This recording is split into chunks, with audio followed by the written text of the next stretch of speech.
Hi, this is Unruly Anime, where we summarize anything related to anime.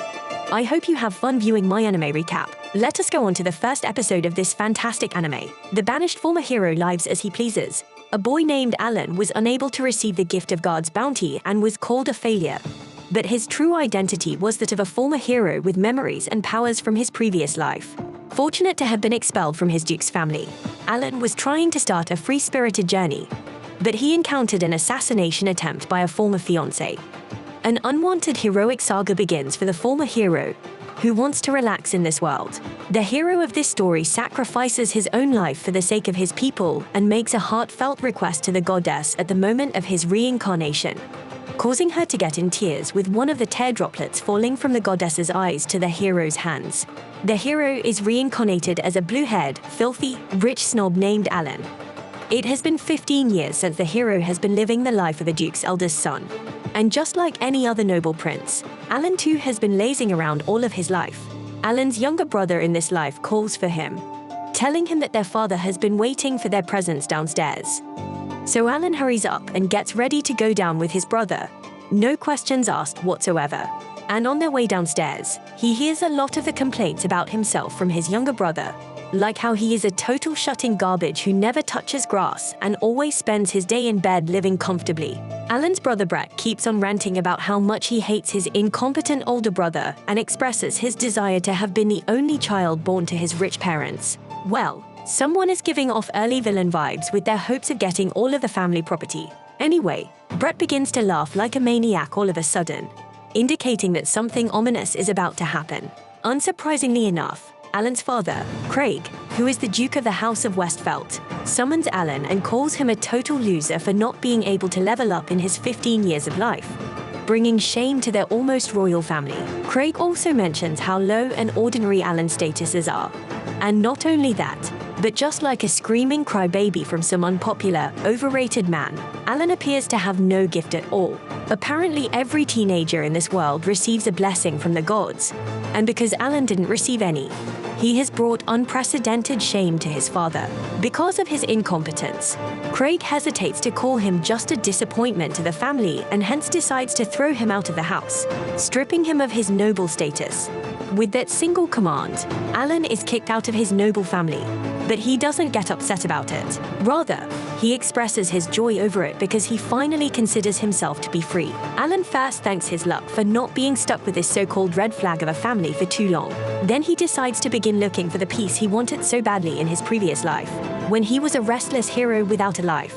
He begins to follow a beautiful butterfly towards where it is flying. Shortly after, he finds himself on the outskirts of his ex-father's dukedom and takes the decision to head to the borderland of the territory. As he keeps on walking into the unknown, he finds himself fishing beside a river for food, hoping that he could live a simple, ordinary life like a commoner. After walking a few miles, Alan looks in the far distance from a small mountain peak and notices from that crazy amount of distance that a young female knight is being harassed by a regenerative demonic beast. The knight, named Beatrice, finds herself in a dire situation, as no matter how many times she slices through the demonic beasts, they just regenerate back into one piece. Beatrice reveals that she was on her way with Princess Rhys to escort her when these mysterious beasts suddenly attacked their carriage. Since it is a knight's duty to protect the weak from evil, Beatrice decides to sacrifice herself in order to save Princess Rhys, and requests that she run away for her life while she keeps them busy. Rhys doesn't want to be the heartless wench who will just leave someone behind to die. But Beatrice reminds her how important her life is compared to that of a mere knight. Meanwhile, Alan observes the battle from a far distance and, upon taking a closer look, uses his magical powers that he shouldn't have since he is level 1. According to his father, he figures out that the person who is being attacked by these demonic beasts is the first princess of this kingdom.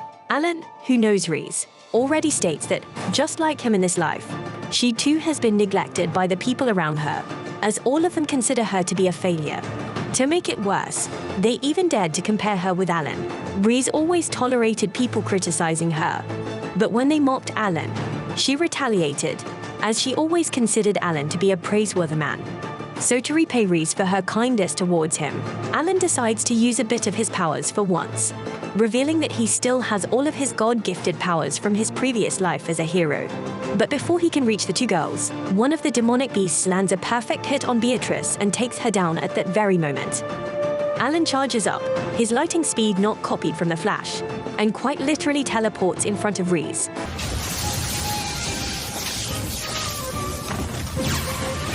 who has accepted her imminent death. Thankfully for her, Alan swiftly defeats all of the demonic beasts with one strike by attacking their menors, saving the day. He doesn't stop flexing his godly powers there, and he saves Beatrice from dying by using his healing light magic on her, restoring her wounded body in the blink of an eye.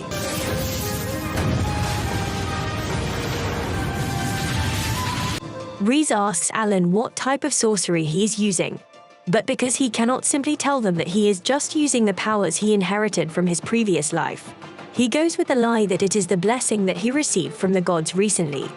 The two girls believe his lie and move on to the main topic, explaining what they are doing in the Borderlands. Apparently Reese received the divine revelation a few days ago, and she was on her way to a village named Clum in the Borderlands. Because Alan has nothing better to do because he is now a familyless bum, he decides to go to the village where the two girls are heading and fix their carriage for them using his healing light magic. On their way, he tells Reese how badly his father Craig has treated him, and hearing his sad story, she sympathizes with him. 3 hours later, they reach Clum Village, which they find to be suspiciously quiet.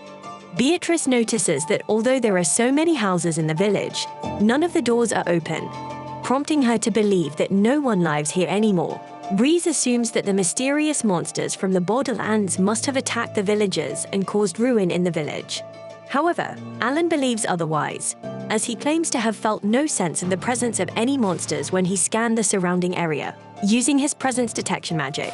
The group eventually finds a gathering of the villagers in front of a house on the far side of the village, where an old man kicks out a girl who is a flat ladder than the brains of flat earthers. Upon taking a proper look at the girl named Akira, who clearly has no melons and hence should not be considered a woman, Reese immediately recognizes her to be the light that she was told about in the revelation.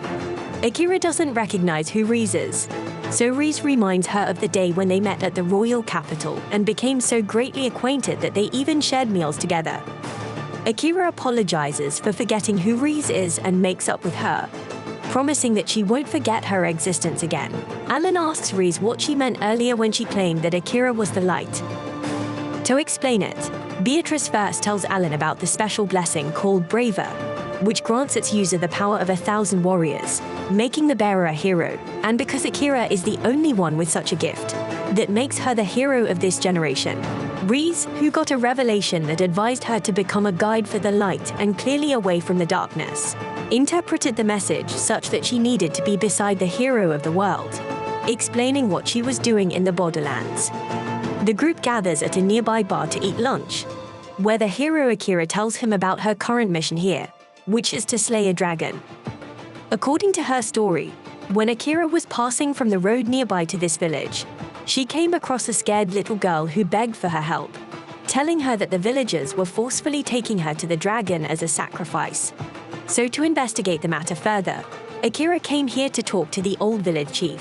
When she got kicked out of his house and ran into Alan's group, Alan instantly realized that the villagers must be trying to offer the little girl as a sacrifice to the dragon in order to receive its protection. He also realizes that the villagers are resorting to something very inhumane, just to protect themselves from monsters. Yet he stopped Akira from slaying the dragon because that would only cause the villagers to get into more trouble. Still, Akira chooses to help the little girl instead of pleasing the heartless villagers, and she sets out to get her task over with Reese. And Beatrice also decides to help Akira accomplish her goal. So Alan decides to accompany them as well, because, just like I said before, he has nothing better to do in his boring life. He explains it better himself, stating that he cannot live in peace knowing that his precious friends are in danger. In no time, the group reaches the mountain where the dragon supposedly resides. But before heading into battle, Akira stops them to have a strategic plan. First, she sits down on the ground, prompting others to come up with ideas that will help them defeat the dragon. She presents everyone with her own idea, saying that she will be going to head for the peak of the mountain using the main road, while the other three will circle around from the backside to take the dragon by surprise. Alan offers to be on the front lines with Akira, as he knows that he is much stronger than her. However, Akira refuses to go with that idea because she knows that Alan will just solo the entire operation and take all of the fun for himself. Alan doesn't understand how she got such a good read on him when they were not acquainted for even a day. So Akira explains that she can sense an aura coming from him that is not an ordinary person's. With Alan's silence, Akira confirms that Alan is hiding his power. Therefore, she becomes excited and asks him to have a sparring match with her. Once they get done with taking down the dragon, according to Akira's original plan, they initiate their operation. Akira enthusiastically takes her leave first with a huge smile, giving off the vibe that she will be able to defeat the dragon on her own. On the other hand, Alan, Reese, and Beatrice make their own route towards the peak of the mountain by climbing heavy boulders and making sure that the dragon doesn't become aware of their presence. While Akira confronts the red giant dragon, Alan figures out that the villagers must have been forced by his father, Craig, the Duke of Westfelt, to sacrifice their children. Alan assumes that the Duke is borrowing the powers of this mighty dragon by giving it human sacrifices, and that is why the royal knights of the kingdom haven't subdued such a dangerous beast yet. Akira begins the battle by using a brutal lightning strike spell on the dragon, which fails to make a single scratch on it, making her realize that defeating the dragon won't be an easy task. Moreover, she also discovers the little girl who she saved earlier to be laying nearby, making her realize that it was the dragon's cruel ploy all along to attract a strong prey to play with. However, the dragon becomes disappointed upon seeing how weak the hero Akira is and finds it laughable that a weakling like her is considered to be a hero. Akira accepts her death upon acknowledging the huge strength gap between them. But Alan doesn't let her die at the hands of the poorly drawn dragon, knocking it down with one small slash, showing how easy it is for him to use his ultimate skill, the end of the world. Alan charges towards the dragon, which is supposedly the closest being to God, and stabs right through its mana core, putting an end to its immortal life. Immediately as their battle ends, the dull blade of Alan breaks apart, as does the dream of living a peaceful life.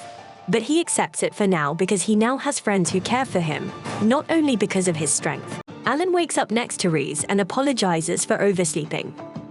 Reese reassures him that it's probably due to the dragon battle exhausting him and causing him to sleep a lot.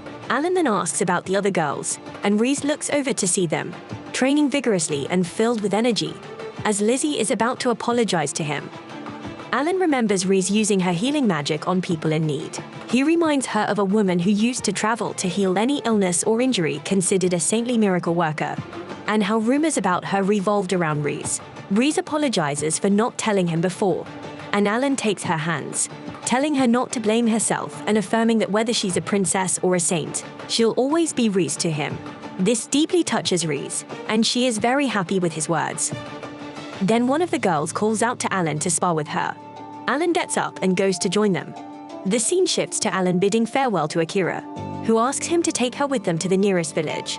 Akira mentions her dislike for carriages, preferring walking, and the little girl hugs her, asking Reese if she's sure she wants to take care of her. Akira explains that she's attached to the little girl and wants to take her on her journey, especially since the girl has no family and doesn't want to return to the village. Akira apologizes to Alan about her sword, but he assures her it didn't break because of her. It was his duty to defeat the dragon, but he couldn't have done it without her help. He emphasizes that the extraordinary sword she possesses was meant to be with her. Alan tells Akira that it was impossible to defeat the dragon without her, and the true hero for the little girl is Akira. Akira decides to leave with the little girl and bids farewell to Alan and his friends. The scene then shifts to the palace, where we see Craig discussing the defeat of the Red Dragon King. He mentions that their plan was to lure the heroine and eliminate her. His assistant informs him that the saint had provided some assistance to the girl, which angers Craig. Brett, another boy, expresses frustration, saying they should have just let the clay wolves deal with them. He suggests sending a massive herd next time to ensure their eradication. Craig tells him to calm down, mentioning that with a Red Dragon King defeated, they can't afford to lose more magical creatures. Brett argues that at this rate, they'll allow the heroine and the saint to escape. Sprague's father intervenes, saying that as long as they're in border areas, they'll have many opportunities to kill them. He then asks the assistant if he has found the location of the elves. The assistant replies that he's searching for it and will send the elf's head soon. Craig laughs, vowing revenge on the kingdom. The scene transitions back to Alan and the girls. Alan asks Reese if she knows a blacksmith who can make him a sword. Reese mentions a blacksmith named Elvira who lives nearby in a town called Granholm. Beatrix adds that she knows a blacksmith named Elf, who is highly skilled but eccentric. Reese apologizes to Alan for involving him and everything, but Alan thanks her, saying he should be grateful in this case. He then asks if she wants to return to the capital as a princess, but Reese says no because Beatrix is with her and they've contacted her father with no issues at all. Later in the night, in a secluded part of the forest, we see them without any lights. Alan uses his magical powers to start a fire, delighting the girls. They gather around the fire, and Reese falls asleep on Alan's leg, but quickly wakes up and apologizes. Beatrix laughs and tells them that since they are engaged, there's no harm in her sleeping beside him. This angers Reese, who informs Beatrix that Alan is her ex-fiancé. Alan interjects, saying there's no problem with her sleeping beside him. Reese gets angry and tells Alan that she objects, surprising him with her words. After some time passes, we see the two girls asleep. Alan speaks to himself, saying that spending time like this is wonderful. I don't think I've ever experienced this in my recreated life in this world. We first met on a beautiful night under the moonlight, exactly like tonight. He then reminisces about the past when he was at the palace, and Alan appears behind him, commenting on the beauty of the moon. Reese introduces herself as Risa Dustiller, expressing her desire to get to know him because she was informed that they were engaged. This surprises Alan greatly. And then we return to reality, where Alan says the peaceful life I longed for may be something like this. The scene transitions to the morning in my grand hometown, where everyone is in the market. Alan remarks on how lively the town is in a way one couldn't imagine. Beatrix informs him that adventurers and wanderers with special circumstances gather there, specifically because the town is on the border. Our heroes arrive at the blacksmith's house, and Reese is confident that the blacksmith will craft a perfect sword for him. Beatrix finds this very strange, as usually they hear the sound of swords clashing even from this distance. But this lady only cares about making swords and couldn't have gone anywhere else. Alan goes to the door of the house and tells them it's open, so they enter and find many powerful weapons. Alan comments that these weapons are much better than his broken sword. Suddenly, they hear Reese scream, and they rush to her to find Noelle on the ground. Beatrix holds her, explaining that this is her usual state. She falls asleep from exhaustion due to overwork. Then we see Reese using her healing magic to wake her up, and Alan asks her if she uses her magic every time to cure her fatigue. Reese informs Alan that yes, she did forget that because it's been a long time since she last used her magic. Beatrix adds that when Noelle starts making a new sword, she neither eats nor drinks until it's finished. For Noelle wakes up not having seen Reese and Beatrix for a while and asks about the boy Alan. Beatrix explains that he works as a personal guard for Reese Sommer and goes by the name Alan. Noelle then asks if they want her to make a new sword for him. She explains that she couldn't do that because she has received many orders and is very busy at the moment. Additionally, he already has a sword, albeit a broken one. Ellen shows her the broken sword, and Noelle examines it, realizing that it has been used to its maximum potential. Wondering how someone could achieve that, she changes her mind and decides to make him a new sword. She asks if he's interested in having a sword that surpasses his broken one. Matrix clarifies if she means a sword made specifically for a hero that only a true hero can wield. And Noelle confirms, saying she will make a sword that surpasses any sword here, but it requires tremendous effort. And until now she hasn't found anyone capable of wielding such a sword except Alan. Alan agrees, unable to refuse, and Noelle tells them she will start making it immediately and then kicks them out of her house. Closing the door, she remembers the woman, Vanessa, who used to work as a blacksmith, and says that no matter the cost, she must make a sword that surpasses a supernaturally strong sword. Next, we see Alan with the girls in the forest. Reese expresses her wish that Noelle doesn't do anything reckless. Alan tells them they should find an end to stay in until the sword is finished. Suddenly, the girl, Morlina, appears and says that this must be reported. Then we see her talking to Horace, expressing that Reese's presence here is very good. But according to Westfield's information, Reese's personal guard should be a male knight. So who is the other boy with them? Referring to Alan, Horace tells her they must investigate. Beatrice tells him to take a rest, then suggests to Reese that Alan should go to the Adventurers Guild since they have some free time. The materials he obtained from the dragon could be sold for a huge amount. Alan confirms that they are right, since he has been without money since being expelled by his family. He asks the girls what they will do, and Lizzie tells him that she will stroll around the town with Beatrice for a while. Alan gets up, bids them farewell, and leaves. Beatrice then talks to Reese, asking if she's sure about this plan, as the two of them alone won't be able to handle it. Reese acknowledges that, but doesn't want to involve Alan more than necessary. The scene shifts to the Adventurers Guild, where the receptionist welcomes Alan. He expresses his intention to trade some materials for money. The receptionist examines the items he has, and when she opens the bag, she is surprised to find a dragon scale, which is very valuable, along with a bag full of other items. She takes the items and goes to inform the manager. We then see the girl, Meline, and her assistant, Alan. The assistant asks about the dragon, and Alan says he doesn't mind but wants to know who they are. Horace introduces himself and Meline, mentioning that she is an Amazon and not commonly seen in this kingdom. Despite their appearance, they are not knowledgeable enough about adventure stories, so they travel to hear from adventurers. Horace asks Alan if he acquired the dragon scale alone or with allies. Alan explains that he couldn't defeat it alone. Horace asks if the heroine was with him, assuming that the battle must have been very exciting. The receptionist then apologizes to Alan for the delay and explains that she finished evaluating the items, so it's time for the exchange. Horace and Moline leave, and we see them talking together. Horace tells Moline that it was necessary to see Alan to assess his abilities, but she never expected him to be a failure without a divine gift, indicating that he is a completely trivial opponent. The scene shifts back to Alan and the girls at Noelle's house. He asks if the sword has been made yet, but is surprised to find that Noelle is sleeping again. Reese uses her magic to wake her up, and Noelle apologizes for the delay, informing them that she has finished making it. Then everyone looks at the sword and is amazed. Noelle informs them that it's the best sword she has ever made. Alan takes it and tells her that it's incredibly impressive. Noelle suggests that they go try it out, but Reese says they will do so. After she fully recovers, the scene shifts to Alan and Noelle in the forest, where he tells her he can test it alone. However, Noelle insists on seeing him use it in front of her because the sword might need some adjustments to fit him better. Alan asks why she became a blacksmith and started making swords. Noelle asks him if it's strange to see an elf as a blacksmith. Alan replies that, considering talent and specific traits, dwarves are more suitable for such work.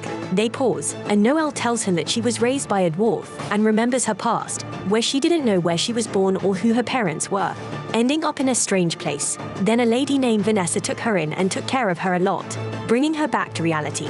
She tells Alan that Vanessa was a very rough and stubborn lady who didn't teach her anything about sword making, but she remains her dear teacher. Suddenly she gets emotional, tells him that her personal past doesn't matter at all, and walks away abruptly. Then Horace appears with Moline and asks Alan if he went out to hunt monsters at the guild's request. Alan confirms this, and Horace tells him to inform them about his hunting trip. When he returns, Noelle calls for Alan to come to her, and Horace and Moline leave. Noelle is very surprised to see Horace, but he doesn't pay much attention. Then we see Horace telling Moline to track Alan and investigate him, because if he finds out, it will be a big problem for them. Then Moline disappears, and the scene shifts back to Alan, who is testing the sword by killing many monsters. He tells Noelle that he loves the sword very much.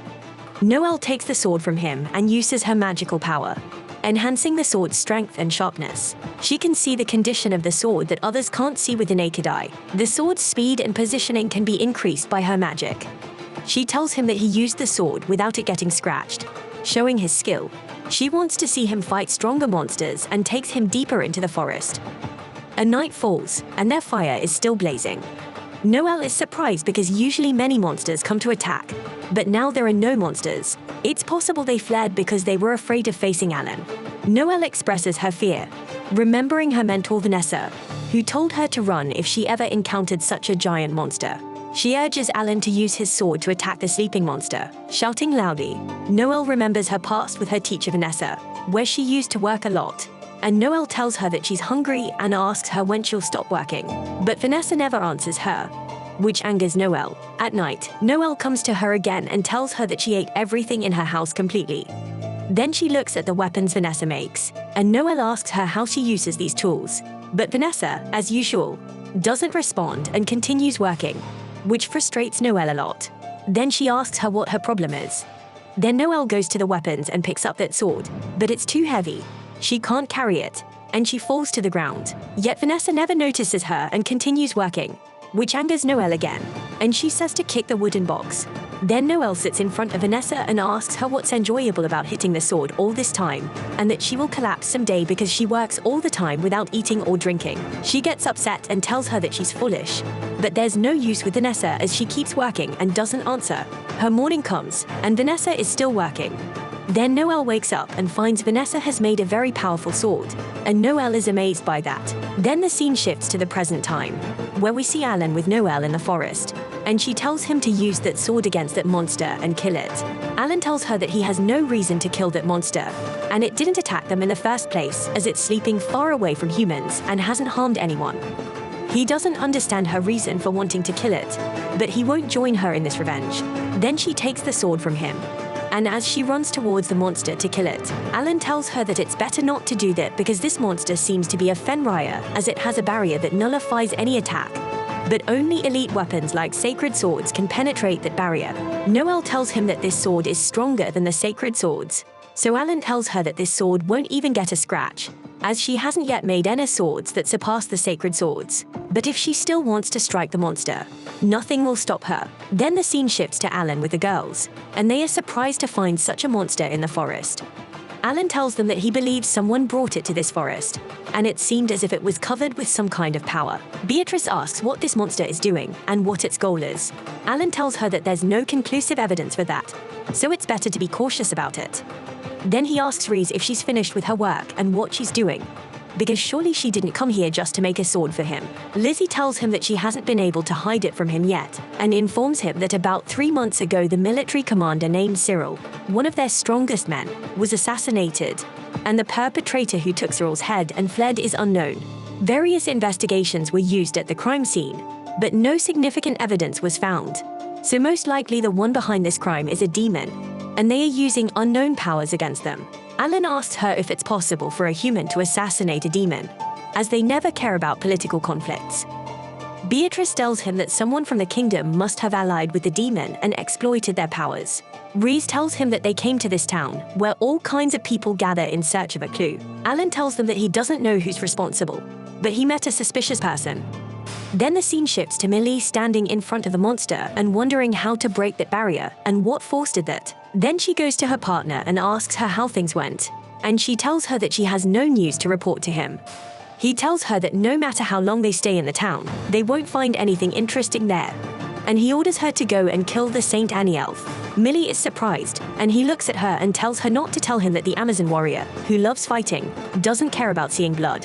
He puts his hands on her shoulder and tells her that he wants to hear her consent. Millie tells him that she will do it. Then the scene shifts to Noelle, still working and hammering the sword, remembering Alan's words when he told her that the sword is still weak, but according to its polishing method, he believes that it will become capable of striking the Fenrir, but it must be improved.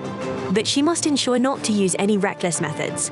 She returns to reality and says that she can still continue working, as she must do so. Then she gets tired, leaves the hammer, faints, and remembers the past when this monster attacked Vanessa. And Horace appears and tells Vanessa that he knows she's a talented blacksmith. And this causes them a big problem because they don't allow an increase in the number of strong swords competing with the sacred swords.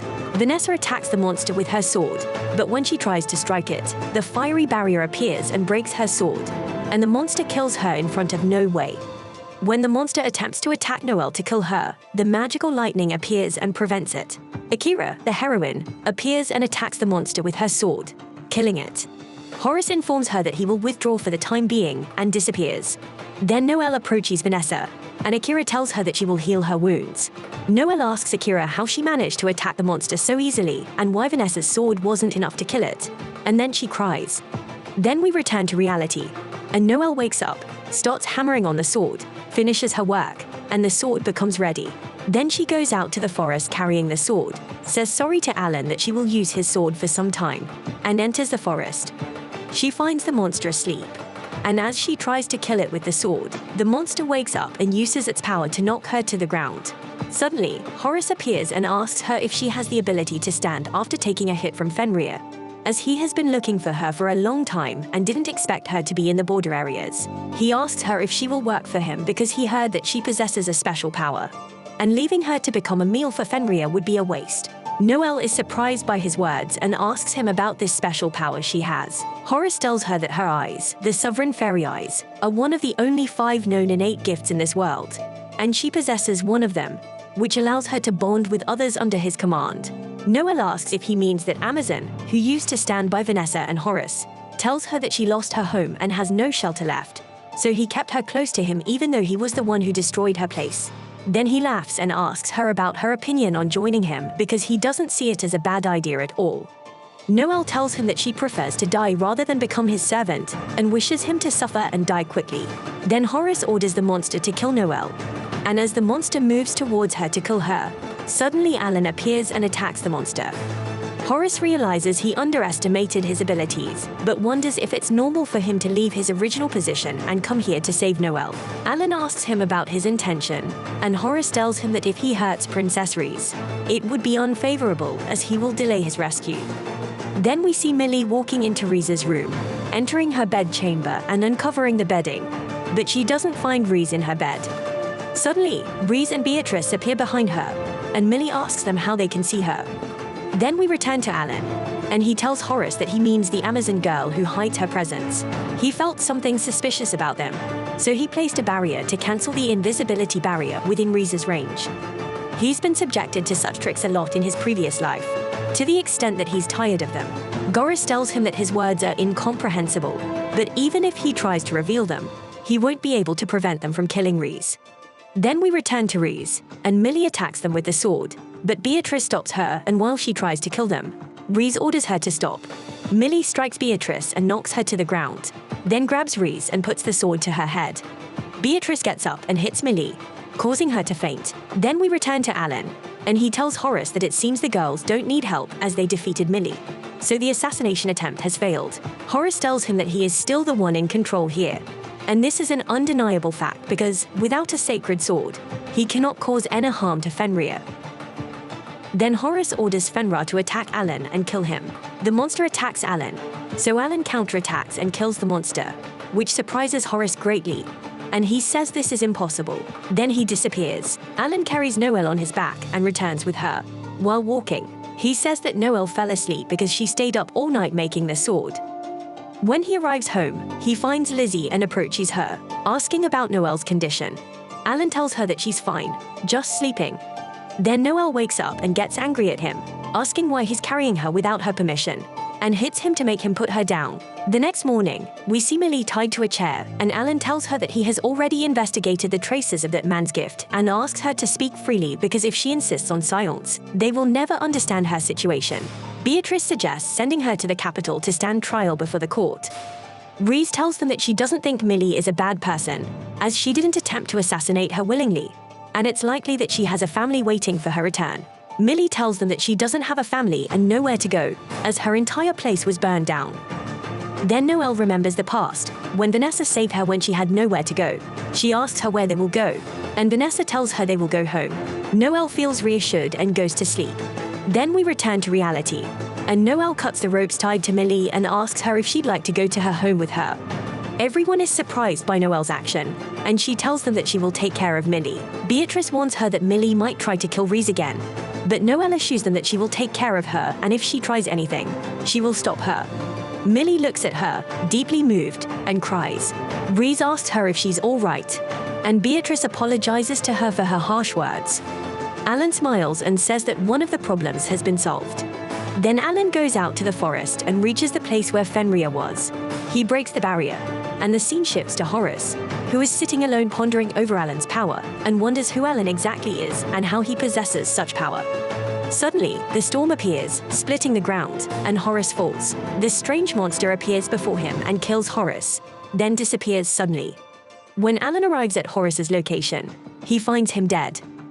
Then the scene shifts to the palace, where we find the monster that killed Horus, informing Craig and his son that he killed Horus before he leaked any information. Craig says it was supposed to happen before these powers extended their reach. His son tells him that it's now difficult to eliminate the saint and the elf, and all he did was take the head of one military leader. This angers the monster, and he tells them that he will kill the saint, and the elf and the leader ask his son to pray for the death of the archbishop. He looks at his father and asks him if he's confident about this decision. I appreciate you viewing my anime recap, Unruly Family. Please let me know what you think about the banished former hero lives as he pleases by liking, sharing, subscribing, and leaving a comment.